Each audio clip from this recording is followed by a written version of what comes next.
Hello बच्चों, आइए question पढ़ते हैं। हमारा क्वेश्चन है कि hydrazine N2H4 is a weaker Bronsted base than ammonia.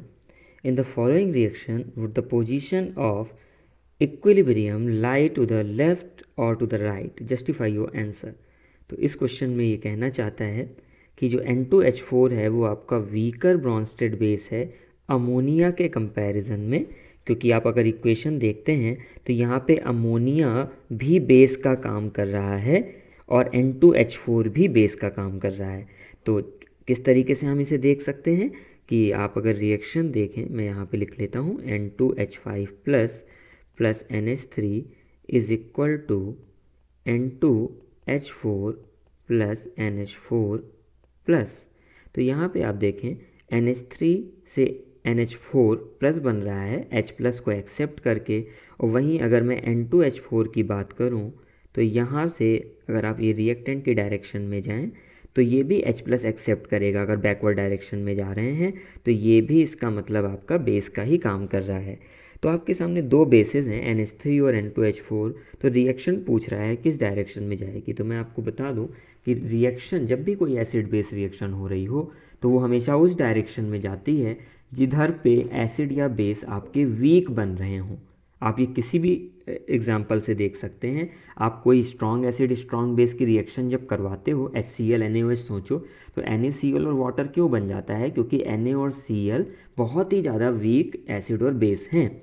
इसी प्रकार से आप किसी भी जगह पर सोच लें तो हमेशा रिएक्शन उस डायरेक्शन को प्रेफर करती है जिस डायरेक्शन में एसिड या बेस वीक बन रहे हों। इसका मतलब आपके पास ये जो राइट डायरेक्शन होगी, कहते हैं ये आपके वीकर थे क्योंकि लिखा हुआ है कि N2H4 वीक था, तो ये आपकी राइट डायरेक्शन की ओर प्रेफर कर रही होगी रिएक्शन। तो पहले वाले का जो आंसर हो जाएगा वो हो जाएगा राइट डायरेक्शन, और लॉजिक यही दिया जाएगा कि रिएक्शन हमेशा वीकर एसिड या बेस की ओर प्रोसीड करती है।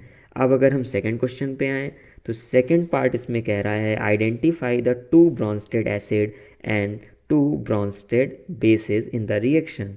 तो ऊपर वाले क्वेश्चन जैसा ही कॉन्सेप्ट है।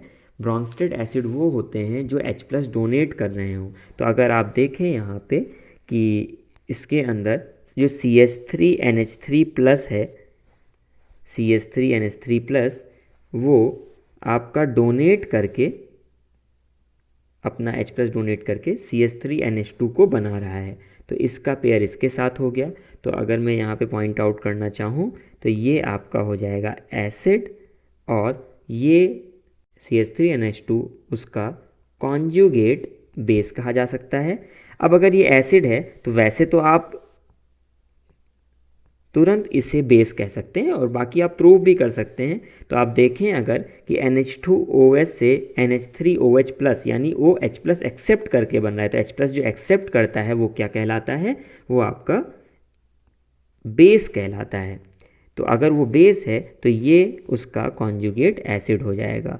तो आपसे पूछा जाए कि ब्रॉन्स्टेड एसिड कौन कौन से थे, तो ब्रॉन्स्टेड एसिड आपका था CH3NH3 पॉजिटिव और NH3OH पॉजिटिव। ये आपके हो गए ब्रॉन्स्टेड एसिड्स।